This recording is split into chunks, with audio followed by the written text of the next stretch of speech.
نہ جانے مسائل تو علماء سے پوچھیں، یہ حکم مبین ہم کو رب سے ملا ہے، چلو پوچھ کیسے جیے زندگی کو، چلو پوچھ لے کس میں رب کی رضا ہے، رب کی رضا ہے۔ الحمدللہ رب العالمین والصلاة والسلام علی سید الانبیاء والمرسلین، اما بعد فاعوذ باللہ من الشیطان الرجیم، بسم اللہ الرحمن الرحیم۔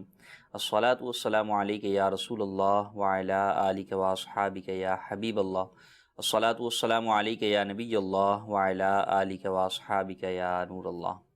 مدنی چینل کے ناظرین، دارالفتاح اہل سنت کے سلسلے میں آپ کو ایک مرتبہ پھر مرحبا کہتے ہیں، خوش آمدید کہتے ہیں۔ سلسلے میں اول تا آخر شریک رہنے کی نیت کر لیجئے، انشاءاللہ عز و جل ڈھیر ساری نیکیاں بھی حاصل ہوں گی اور ڈھیر سارے دینی مسائل سے متعلق علم دین بھی حاصل ہوگا۔ ابتداً درود پاک کی فضیلت، چنانچہ نبی رحمت شفیع امت صلی اللہ تعالی علیہ وآلہ وسلم نے ارشاد فرمایا، جو شخص مجھ پر ایک مرتبہ درود پاک پڑھتا ہے، اللہ تبارک و تعالی اس پر 10 رحمتیں نازل فرماتا ہے۔ صلو علی الحبیب صلی اللہ تعالی علی محمد صلی اللہ علیہ وآلہ وسلم۔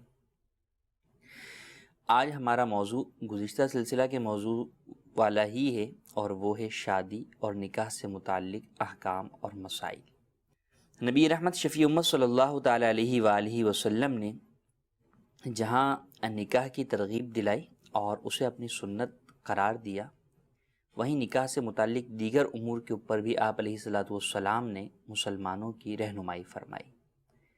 نکاح بہت ساری رسومات پر فی زمانہ مشتمل ہوتا ہے، لیکن جو چیز بہت اہم ہوتی ہے ان چیزوں کو عمومی طور پر لوگ بھول جاتے ہیں، یا یوں سمجھیے کہ رسومات کو تو اصل نکاح سمجھ بیٹھتے ہیں، اور جو نکاح کی اصل چیزیں ہیں انہیں جسٹ رسم کے طور پر جو ہے وہ کر کے گزر جاتے ہیں۔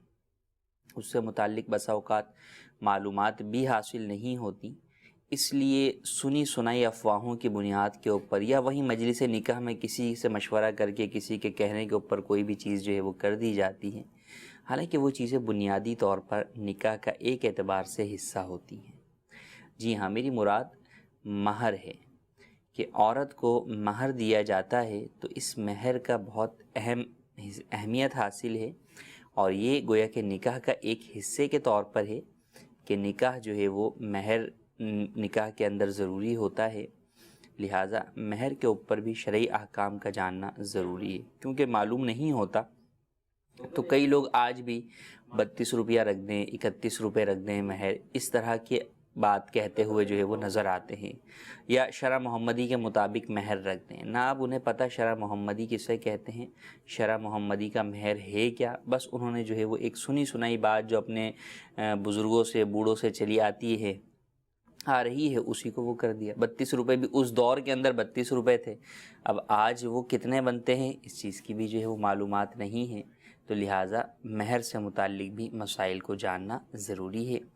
اس بارے میں ایک حدیث پاک ذکر کرتے ہیں، چنانچہ نبی کریم صلی اللہ تعالی علیہ وآلہ وسلم نے ارشاد فرمایا، جو شخص نکاح کرے اور نیت یہ ہو کہ عورت کو مہر میں سے کچھ نہ دے گا، تو جس روز مرے گا زانی مرے گا۔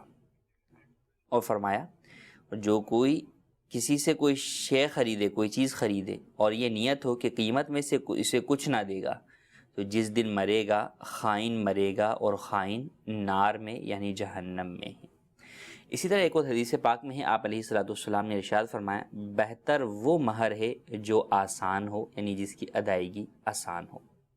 ہمارے معاشرے میں مہر کے حوالے سے 2 طرح کے طبقات پائے جاتے ہیں۔ ایک تو وہ ہے جو کہ بہت ہی زیادہ مہر رکھواتے ہیں، اس کی بہت ساری وجوہات ہوتی ہیں۔ کہیں انجان جو ہے فیملی کے اندر اگر جو ہے وہ نکاح ہو رہا ہوتا ہے تو لڑکی والے اس خوف سے کہ پتہ نہیں یہ طلاق نہ دے دے، چھوڑ کے نہ بھاگ جائے، مہر اتنا بھاری رکھوا دو کہ جناب مہر کے بوجھ کی وجہ سے یہ اس کو چھوڑنے کا کبھی سوچے بھی نہیں۔ حالانکہ اس کے اپنے سائیڈ ایفیکٹس ہیں کہ بسا اوقات جب لڑکی کو ہی ایسی سچویشن کا سامنا کرنا پڑتا ہے کہ اسے اس شخص سے چھٹکارا حاصل کرنا پڑتا ہے یا وہ چھٹکارا مانگتی ہے، تو وہ چھٹکارا نہیں مل پاتا، وجہ مہر ہوتی ہے۔ لڑکے کو پتہ ہے کہ میں جو ہے وہ اگر اس کو طلاق دوں گا تو مجھے اتنا مہر دینا پڑے گا، لہٰذا نہ ہی میں طلاق دیتا ہوں اور نہ ہی وہ اس کے حقوق ادا کرتا ہے، تو وہ لڑکی کو لٹکا کر رکھتا ہے، جو کہ جائز نہیں ہے۔ تو یہ اس کا سائیڈ ایفیکٹ ہے کہ مہر جو ہے وہ بہت زیادہ رکھوایا جاتا ہے۔ پھر دوسری بات یہ کہ اس طرح کے جو زیادہ مہر رکھوائے جاتے ہیں اس میں یہ بات بھی سننے کو ملتی ہے کہ بھئی کون سا ادا کرنا ہے، رکھ لیں جتنا چاہے رکھ لیں، کون سا ادا کرنا ہے۔ اس حدیث پاک میں آپ نے سنا کہ آپ علیہ السلام نے ارشاد فرمایا کہ جو شخص نکاح کرتے وقت یہ نیت ہو اس کی کہ میں عورت کو مہر میں سے کچھ نہیں دوں گا، بس جناب ایک رسمی طور پر مہر لکھوا دیا، ٹھیک ہے، نکاح فارم میں لکھوا دیا، ویسے بات کر لی، دینا دلانا کس نے، تو کتنی وعید ارشاد فرمائی گئی۔ فرمایا کہ ایسا شخص جو ہے وہ بدکار ہو کر مرے گا، زانی ہو کر مرے گا۔ تو لہٰذا مہر کو عورت کے حق کے طور پر رکھوایا جائے، شرعی تقاضوں کے مطابق رکھوایا جائے اور ادائیگی کی نیت سے رکھوایا جائے، جتنا چاہیں رکھوائیں۔ مہر کی منیمم تو مقدار شریعت مطہرہ نے بیان کر دی، اور وہ 2 تولے 7.5 ماشے، اور گرام میں اگر آپ بات کریں تو 30 گرام 618 ملی گرام جو ہے وہ چاندی بنتی ہے۔ آپ آسان لفظوں میں یاد کرنا چاہیں تو 31 گرام چاندی بھی آپ کہہ سکتے ہیں۔ تو 31 گرام چاندی کی قیمت بنتی ہے۔ تو اگر 31 گرام چاندی کم از کم مہر کی مقدار ہے کہ چاندی ہو یا اتنی مالیت کا، آپ کیش یا گولڈ یا کوئی بھی مال جو ہے وہ اتنی مالیت کا ہو، اس سے کم نہ ہو۔ میکسیمم کی شریعت مطہرہ نے کوئی بھی میعاد یا کوئی بھی حد بندی نہیں فرمائی، ہاں جس کے اوپر دونوں فریقین راضی ہوں وہ مہر ہے۔ تو زیادہ سے زیادہ کچھ بھی رکھوایا جا سکتا ہے، لیکن زیادہ رکھوانے میں اس بات کا خیال رکھنا ضروری ہے کہ وہ زیادہ دینے کی نیت سے رکھوایا جائے۔ یہ نہیں کہ دوں گا ہی نہیں، یا یہ کہ بیوی سے معاف کروا لوں گا، یہ نیتیں اچھی نہیں ہیں، بلکہ نیت یہی ہو کہ میں اس کی ادائیگی کروں۔ اسی لیے حدیث پاک میں، دوسری حدیث پاک میں فرمایا گیا بہتر مہر وہ ہے جو آسان ہو، انسان خوش دلی سے ادا کرے، بیوی کا حق ہے اس کو ادا کرے اور خوش دلی کے ساتھ ادا کرے، بوجھ سمجھ کر ادا نہ کرے، ادا نہ کرنے کی نیت سے طے نہ کرے، اور جب ادا کرے تو خوش دلی کے ساتھ ادا کرے۔ یہ نہ ہو کہ میں معاف کروا لوں گا یا میں ادا نہیں کروں گا، بلکہ خوش دلی کے ساتھ اس کو ادا کرنا چاہیے۔ تو مہر میں ان باتوں کا خیال رکھنا ضروری ہے۔ ہم نے آپ کو منیمم مقدار بھی بیان کر دی، تقریباً 31 گرام چاندی، اور میکسیمم کی کوئی مقدار نہیں ہے۔ ہاں میکسیمم وہی ہو سکتا ہے جس پر دونوں فریقین راضی ہوں، لڑکا اور لڑکی راضی ہوں۔ نیت ادائیگی کی ہونی چاہیے، معاف کروانے کی یا نہ دینے کی نیت یہ ہرگز درست نہیں ہے۔ مہر سے متعلق اور بھی بہت ساری چیزیں ہیں، جیسے کہ ہم نے شروع میں عرض کیا کہ 32 روپے جو ہے وہ مہر رکھوایا جاتا تھا۔ 32 روپے ایک زمانے میں مہر تھا، اور وہ کون سا روپیہ تھا؟ جب بر صغیر کے اندر چاندی کے روپے چلتے تھے، اس دور کے اندر جو ہے وہ 32 روپے چاندی جو ہے وہ یہ اتنی ہوا کرتی تھی، جو ہم نے آپ کو مقدار بیان کی، تقریباً 31 گرام چاندی یا اس سے زیادہ۔ تو اس وقت 32 روپے رکھے جاتے تھے۔ جی ہاں، پہلے روپیہ اور نوٹ دونوں میں فرق ہوتا تھا۔ روپیہ چاندی کے سکے کو کہا جاتا تھا، اور نوٹ کاغذ کے جو ہے وہ کرنسی کو نوٹ کہا جاتا تھا۔ تو یہ جو 32 روپے مشہور ہے، یہ وہ چاندی کا سکہ تھا جس میں چاندی کی مالیت ہی جو ہے وہ اتنی ہوا کرتی تھی فی زمانہ۔ اگر آپ اس سے 32 روپے نوٹ والے مراد لے رہے ہیں تو انڈرسٹوڈ سی بات ہے کہ وہ 31 گرام چاندی تو اس کے اندر نہیں آئے گی، شاید 1 گرام چاندی بھی جو ہے وہ نہ آئے۔ تو لہٰذا اس بات کا خیال رکھنا ضروری ہے کہ یہ 32 روپے نہ رکھوائے جائیں، بلکہ مقدار معلوم کر لی جائے۔ منیمم آپ نے رکھوانا ہے تو آپ کسی بھی سنار سے معلوم کر لیں کہ بھئی چاندی کے ریٹ کیا چل رہے ہیں، اس اعتبار سے آپ اس سے اوپر ہی رکھیں، یا 31 گرام چاندی کی مقدار میں رکھیں۔ یوں ہی دوسرا ہمارے ہاں شرع محمدی کے مطابق مہر رکھنے کا کہا جاتا ہے۔ شرع محمدی کا ورڈ جو ہے وہ ایک تو یہ ہے کہ شریعت محمدی کے مطابق مہر رکھا جائے، شریعت مطہرہ میں جو مہر ہے۔ تو اب شریعت مطہرہ کے اندر مہر کی منیمم مقدار تو بیان کی گئی ہے، میکسیمم بیان ہی نہیں کی گئی۔ تو اب یہ دیکھا جائے گا کہ جو لوگ یہ الفاظ بول رہے ہیں وہ جانتے بھی ہیں شرع محمدی سے کیا مراد ہے۔ اگر تو ان کی مراد یہی ہے کہ بھائی منیمم جو مہر ہے وہ مراد ہے، تو پھر منیمم مراد ہوگا۔ اور اگر ان کی مراد یہ نہیں ہے، بلکہ شرع محمدی سے مراد بعض لوگ یہ بھی لیتے ہیں کہ نبی کریم صلی اللہ تعالیٰ علیہ وآلہ وسلم نے جو اپنی ازواج کو مہر دیا وہ مراد ہوتا ہے، یا بعض جگہوں کے اوپر سیدہ فاطمۃ الزہرا رضی اللہ تعالی عنہا کو جو مہر مولا علی کرم اللہ تعالی وجہہ نے دیا وہ مراد ہوتا ہے۔ تو جہاں جو مراد ہوگا پھر اس کے مطابق جو ہے وہ ادائیگی ہوگی، اور اس کے اندر یقیناً اختلاف ہو سکتا ہے کہ لڑکی والے کہیں گے کہ بھئی ہماری تو یہ مراد تھی، لڑکے والے کہیں گے نہیں جناب ہمیں تو یہ معلوم ہی نہیں آپ یہ بات کر رہے ہیں۔ تو اس لیے ان اختلافات سے بچنے کے لیے واضح طور پر چیز کو کلیئر کر لیا جائے کہ آپ مہر کی کون سی مقدار رکھ رہے ہیں۔ پھر مہر کے اندر ایک اور بات آگے آ جاتی ہے کہ مہر معجل ہے یا مؤجل۔ میم عین جیم لام معجل کہلاتا ہے، یعنی فوری طور پہ ادائیگی ہوتی ہے، شب زفاف کو یا پہلی رات ہی جو ہے وہ اس کی ادائیگی کی جاتی ہے۔ دوسرا ہوتا ہے مؤجل میم حمزہ واو جیم لام، جو بعد میں ادا کیا جاتا ہے۔ بعد میں ادا کرنے کی بھی دو صورتیں ہوتی ہیں کہ یا تو ٹائم پیریڈ لکھ دیا جاتا ہے کہ بھئی 5 سال کے بعد ادا کریں گے، سال بعد ادا کریں گے، 10 سال بعد ادا کریں گے، یا نہیں لکھا جاتا تو پھر دیکھا جاتا ہے عرف میں کب ادا کیا جاتا ہے۔ تو ہمارے ہاں عرف کے اندر جب میعاد مقرر نہ کی جائے تو پھر یا تو طلاق کی صورت میں خدا نخواستہ طلاق ہو جائے تو پھر ادا کیا جاتا ہے، یا پھر دونوں میں سے کسی ایک کا انتقال ہو جائے تو ادا کیا جاتا ہے۔ تو بہرحال ان تمام مسائل کو جاننا ضروری ہے، خاص طور پر لڑکے لڑکی کو تو جانیں گے ہی، لیکن عمومی طور پر مہر رکھنے میں، مقرر کرنے میں لڑکا لڑکی کا کردار نہیں ہوتا، نہ ہمارے معاشرے میں ان سے پوچھا جاتا ہے، بلکہ اس کے مقابلے میں فیملی کے جو بڑے ہوتے ہیں وہ یہ چیزیں طے کر رہے ہوتے ہیں۔ تو بڑوں کو چاہیے کہ بڑے پن کا ثبوت دیں اور ان معاملات سے متعلق جو ان سے بڑے علماء ہیں ان کی بارگاہ میں حاضر ہو کر ان مسائل کو سیکھیں، اور اس کے بعد ہی اپنی فیملی کا، اپنے بچوں کا، اپنے بھانجوں کا، اپنے بھتیجوں کے نکاح کے اندر شریعت مطہرہ کے مطابق ان معاملات کے اندر جو ہے وہ توجہ دے کر شریعت کے مطابق مہر اور دیگر امور کروائیں۔ آئیے بڑھتے ہیں آپ کی کالز کی طرف۔ جی کال دیجیے۔ میں مفتی صاحب سے سوال کرتا ہوں کہ شادی کے لیے کیا مطلب لڑکی لڑکا ایک دوسرے ملاقات کر سکتے ہیں شادی کے لیے؟ لڑکے اور لڑکی شادی سے پہلے ملاقات کر سکتے ہیں یا نہیں؟ فی زمانہ ہمارے ہاں منگنی ہوتی ہے، منگنی کے موقع کے اوپر بھی لڑکا لڑکی ملتے ہیں، اور منگنی کے بعد شادی ہونے تک درمیان کے عرصے میں بھی وہ ایک دوسرے سے میل جول رکھتے ہیں، باہر گھومنا پھرنا بھی کرتے ہیں۔ حالانکہ یہ تمام چیزیں ناجائز و گناہ ہیں، اسلام ان بات کی اجازت نہیں دیتا ان باتوں کی، کیونکہ نکاح سے پہلے بہرحال ایک دوسرے کے لیے اجنبی اور اجنبیہ ہیں، نامحرم ہیں، ان کا آپس میں میل جول رکھنا، بات چیت کرنا، ان کا آپس میں جو ہے وہ ملنا جلنا یہ ناجائز ہے، حرام ہے، گناہ ہے۔ یہ ایسے ہی ہے جیسے راہ چلتی کسی نامحرم عورت سے وہ ملاقات کرے یا اس سے ملے۔ ہاں البتہ نکاح سے پہلے ایک نظر دیکھ لینا، لڑکی کو دیکھ لینا، ایک نظر دیکھ لینا، اس کا ایک نظر چہرہ دیکھ لینا یہ جائز ہے، لیکن اس کے اندر بھی فی زمانہ ہمارے ہاں کئی جو ہے وہ ناجائز صورتیں پائی جاتی ہیں۔ اولاً تو یہ کہ لڑکا لڑکی کو اکیلے میں جو ہے وہ بھیج دیا جاتا ہے ایک نظر دیکھنے کے لیے، یا پھر اس کے اندر کچھ ملاقات کے لیے وقت دے دیا جاتا ہے کہ بھئی کچھ باتیں کر لیں، آپس میں آگے آئیں، آپ نے زندگی گزارنی ہے تو پہلے سے کچھ ذہنی ہم آہنگی ہونی چاہیے، بات چیت کر لیں۔ تو ان باتوں کی اسلام اجازت نہیں دیتا۔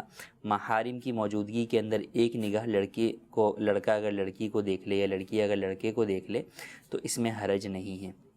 اور محارم کا میں نے اس لیے عرض کیا کہ بس اوقات یوں بھی ہوتا ہے کہ جناب رشتے کے لیے جو ہے گئے ہوئے ہیں بات چیت کرنے کے لیے، تو اب جس کا نکاح کروانا ہے وہ بھی ہے، ساتھ میں اس کے بھائی بھی ہیں اور والد بھی ہیں۔ اب وہ سارے ہی لڑکی کو دیکھ رہے ہیں، یہ لڑکی ان سب کے سامنے جو ہے وہ چائے یا پانی لے کر آ رہی ہے، تو ان سب کو دیکھنے کی حاجت ہی نہیں ہے، نہ ان کو دیکھنے کی شرعاً اجازت ہے۔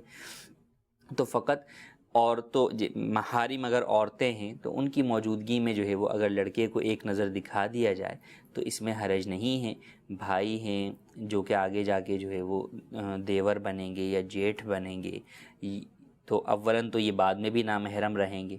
پھر والد ہیں تو اگرچہ بعد میں سسر بنیں گے اور پردہ نہیں ہوگا، لیکن جب تک سسر نہیں بنے اس وقت تک تو پردہ ہے، لہذا اس وقت تک پردے کے احکامات کے اوپر عمل کرنا جو ہے وہ ضروری ہے۔ تو ان باتوں کا خیال رکھنا ضروری ہے۔ تو بہرحال فی زمانہ ہمارے ہاں جو طریقہ کار رائج ہے کہ بے پردہ جو ہے وہ ملاقاتیں کرتے ہیں، یا پردے کے اندر بھی ملاقات کرنے کی اجازت نہیں ہے، تو بہرحال وہ جائز نہیں ہے، اس کی اجازت نہیں ہے۔ فقط ایک نظر دیکھنے کی اجازت ہے کہ حدیث پاک میں اس کی اجازت دی گئی ہے۔ جی مزید کالز۔ مسجد میں نکاح کرنا سنت ہے کیا لڑکی اور لڑکے دونوں کو مسجد میں لایا جائے گا؟ جی مزید کال. میرا نام محمد عثمان ہے، میں کراچی سے بات کر رہا ہوں. میرا سوال یہ ہے کہ یہاں کہا جاتا ہے کہ دو لڑکیوں کی شادی ایک ساتھ کریں گے تو ایک سکھی رہے گی ایک دوسری رہے گی، تو کیا دونوں کی شادی میں کوئی حرج تو نہیں ہے ہمارے دینی حساب سے؟ شکریہ، جزاک اللہ. جی مزید کال. میں مناف بات کر رہا ہوں کراچی سے، پاکستان سے. تاکہ میرے والد صاحب کا انتقال ہو گیا ہے، اب ان کے روزے کچھ رہ گئے تھے نا، ان کے روزے کا ہدیہ اور نمازیں بھی رہ گئی تھی، ان کا کس طرح ہو سکتا ہے؟ جی پہلا سوال یہ ہے کہ مسجد میں نکاح کرنا سنت ہے. جی ہاں، مسجد میں نکاح کرنا سنت ہے، لیکن مسجد میں نکاح کے لیے آپ لڑکی کو مسجد میں لے کر نہیں آئیں گے. جس طرح ہمارے ہاں اگر شادی ہال کے اندر بھی نکاح ہوتا ہے یا اگر گھر میں بھی نکاح ہو رہا ہے تو لڑکی کو نکاح والی جگہ پر نکاح ہونے کے بعد لایا جاتا ہے، نکاح سے پہلے نہیں لایا جاتا عمومی طور پر. اگرچہ بعد میں بھی انڈرسٹوڈ سی بات ہے کہ نامحرم کی موجودگی کے اندر لانا جائز نہیں ہے، لیکن عرض کرنے کا مقصد یہ ہے کہ وکیل جاتا ہے اور وہ جا کر لڑکی سے اجازت لے کر آتا ہے، اور اجازت لا کر وہ پھر قاضی صاحب کو دیتا ہے اور قاضی صاحب نکاح پڑھواتے ہیں. تو لہٰذا مسجد میں بھی یہی صورت اختیار کی جائے گی کہ لڑکا اور جو گواہ وغیرہ ہیں وہ مسجد کے اندر ہیں.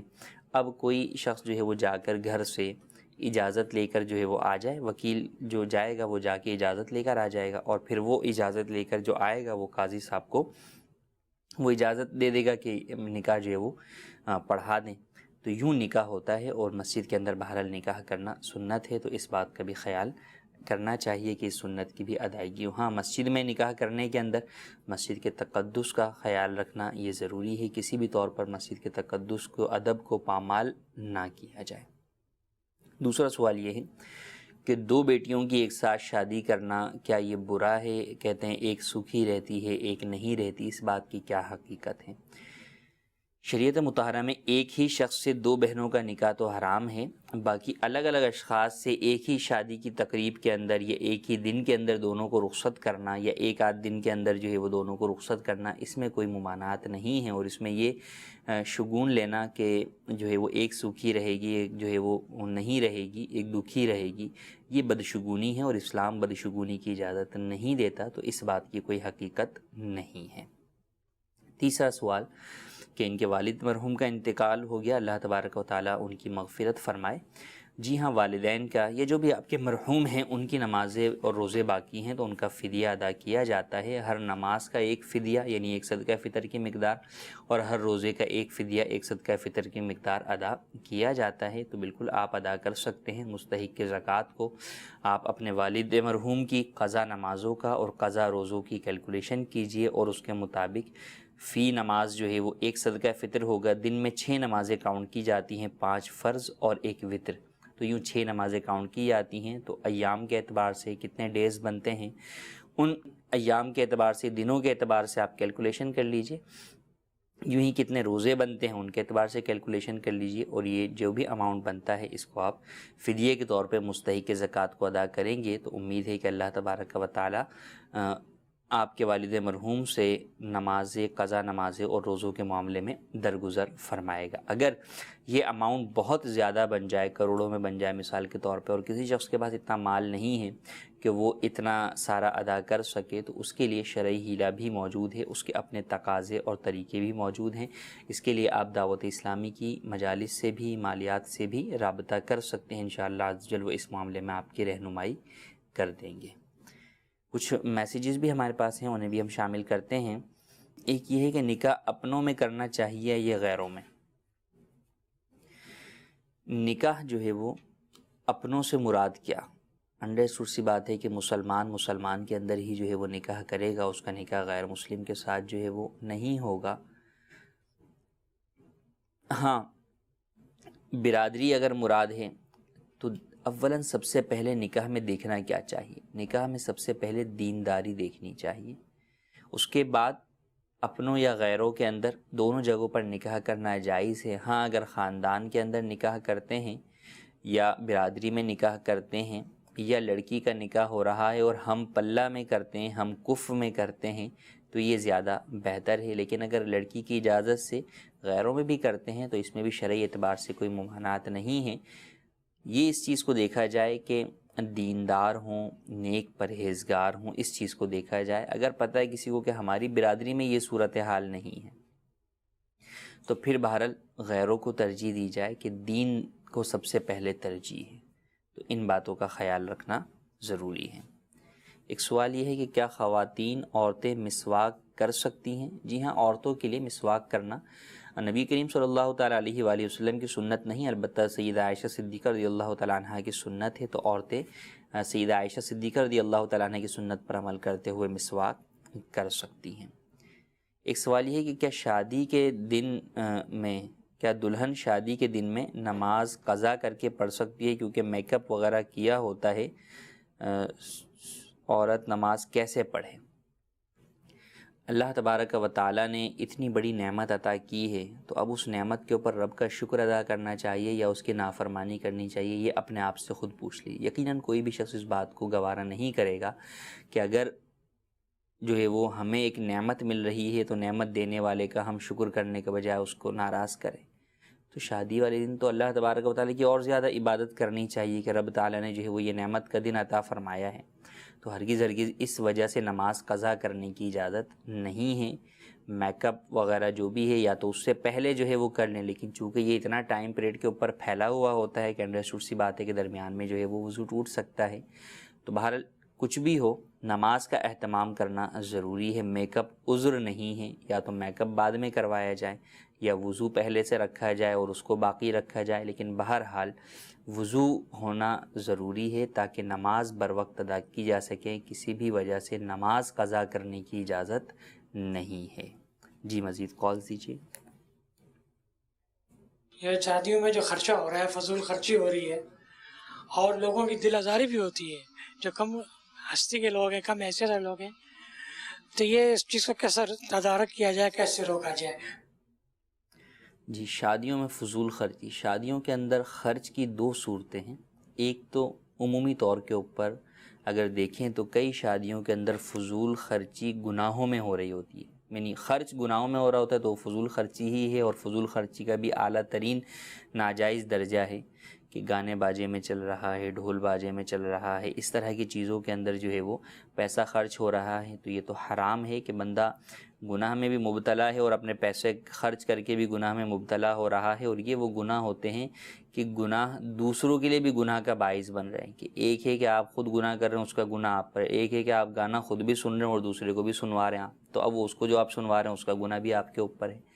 تو بہرحال اس کی تو کسی بھی طور پر جو ہے وہ اسلام بھی اجازت نہیں دیتا، تو اس کچھ سے تو بچنا ہر مسلمان کے اوپر لازم ہے۔ اور ایک یہ ہے کہ جائز امور کے اندر خرچ کیا جا رہا ہے، جہیز دینا ہے، زیادہ جہیز جو ہے وہ دے رہے ہیں، یا اور کوئی تقریب ہے سادگی سے ہو سکتی ہے لیکن اس کو جو ہے وہ زیادہ خرچ کر کے جو ہے وہ کیا جا رہا ہے، تو اس میں اگر اسراف نہیں ہے تو جائز تو ہے فی نفسی ہی۔ ہاں، دوسرا پہلو اپنی جگہ کے اوپر موجود ہے کہ کرنا چاہیے یا نہیں کرنا چاہیے۔ تو بہرحال اس میں اس بات کا خیال رکھنا چاہیے کہ پروقار اور سادگی سے تقریب کرنی چاہیے، کیونکہ واقعی یہ صورتحال ہوتی ہے کہ بعض لوگوں کے خرچے دوسروں کے لیے اس کام کو کرنے کے اعتبار سے مشکلات کا باعث بن جاتے ہیں۔ کہ اگر کسی نے اپنے ایک بیٹے کی شادی جناب 10 لاکھ روپے میں کی ہے، تو اب اس کے ہی خاندان کے کسی اور شخص کی شادی آپ کیا سمجھتے ہیں کہ وہ 5 لاکھ میں ہو سکے گی؟ نہیں ہو سکے گی۔ اور بیٹوں کا تو اتنا مسئلہ نہیں ہوتا جتنا بیٹیوں کے معاملے میں ہوتا ہے کہ پھر ان کو رشتے نہیں آتے، خرچ کے اعتبار سے لوگ جو ہے وہ پھر ان کے اوپر طعن و تشنیع کرتے ہیں، پھر وہ اس طعنوں کو دور کرنے کے لیے قرضے لیتے ہیں، بعض اوقات سودی قرضے بھی لیتے ہیں اور قرض کے بوجھ تلے دبتے چلے جاتے ہیں، تو کئی آزمائشوں میں مبتلا ہو جاتے ہیں۔ حالانکہ اگر مخیر حضرات جو اللہ تبارک و تعالیٰ نے جنہیں عطا فرمایا ہے، اگر وہ سادگی کریں تو ان کے دیکھا دیکھی جو غریبوں کے اوپر جو پریشر پڑتا ہے معاشرے کا، رسومات کا، ان چیزوں کے اندر انہیں سہولت ملے گی۔ تو بہرحال اس بات کا خیال کرنا چاہیے کہ جس قدر ممکن ہو ہم جو ہے وہ جائز امور کے اندر بھی خرچ کو کنٹرول کریں اور سادگی سے جو ہے وہ پروقار تقریب کرنے کی صورت بنائیں۔ جی مزید کالز۔ محمد نواز اتاری دال اختیار سنت مفتی صاحب سے میرا سوال یہ ہے،